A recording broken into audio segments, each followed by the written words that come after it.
like, let's be honest, he's top class. He's world class. He's so good, and he's got better and better with every season he's been at Newcastle United.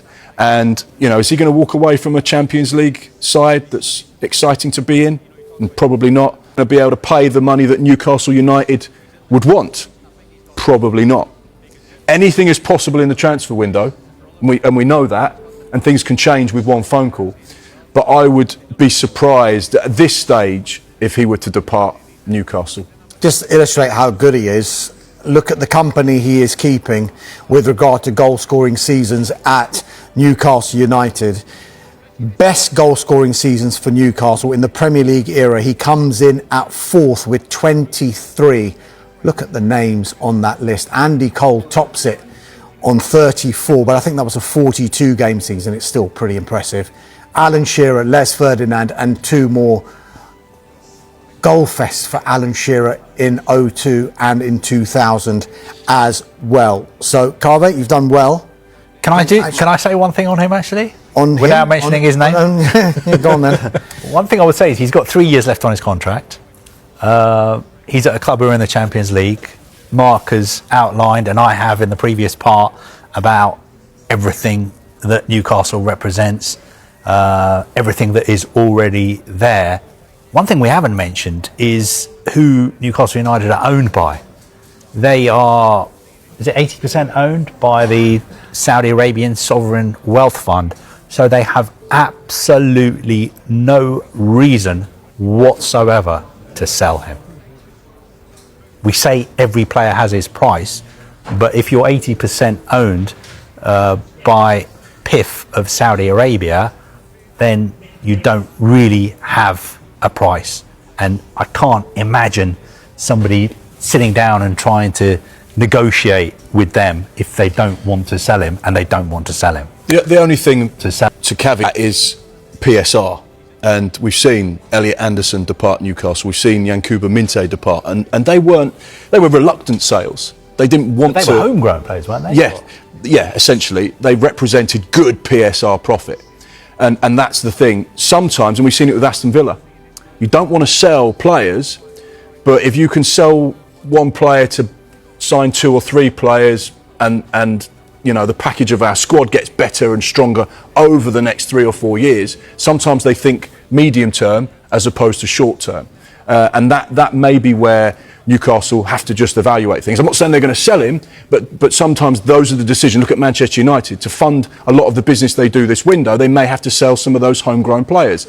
But it just enables the club to evolve again, and that's what's key. The one thing Newcastle have got spot on over the last 3, 4, 5 years is their transfer activity. The business they've done in the UK, the business they've done from European football has been exceptional. You know, Isak being an example, Bruno being an example, Tonali being another player, you know, Tino, Anthony Gordon, Kieran Trippier, Dan Burn. What they've done has been sensational. The breaking news about Alexander Isak and Hugo Ekitike. What's the very latest?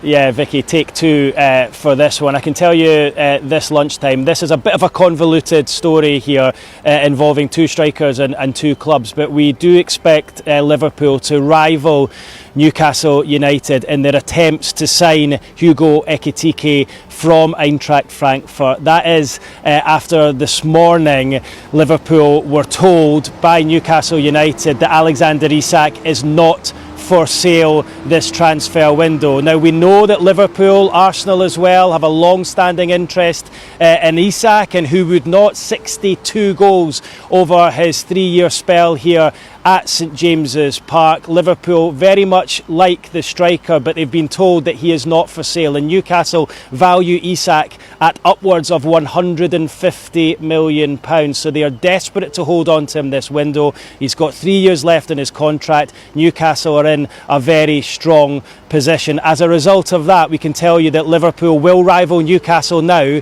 in Newcastle's attempts to sign Ekitike from Eintracht Frankfurt. I told you earlier on this morning that Newcastle had a £70 million bid turned down by Frankfurt for the French forward, that would represent a club record for Newcastle, £70 million. Ironically, the club record is held by Alexander Isak, who signed here at St James's Park 3 years ago for £63 million. So expect Liverpool now to come to the table in the race for Hugo Ekitike. And we said earlier that Frankfurt felt that there were a couple of clubs at the table, not just Newcastle. They felt that there was one or two clubs willing to spend more than the £70 million that Newcastle had offered and seen turned down. So look, a very delicate situation, quite a convoluted transfer. Liverpool would like either of the two strikers. They don't have either of them. Newcastle would like both. And they've only currently got one. Let's see what happens, but a very interesting story, and I'm sure this is not the last we have heard of this one. Newcastle have their £70 million approach for Hugo Ekitike turned down, and Liverpool have now been told that Alexander Isak is not for sale, and they will rival Newcastle United in an attempt to bring Hugo Ekitike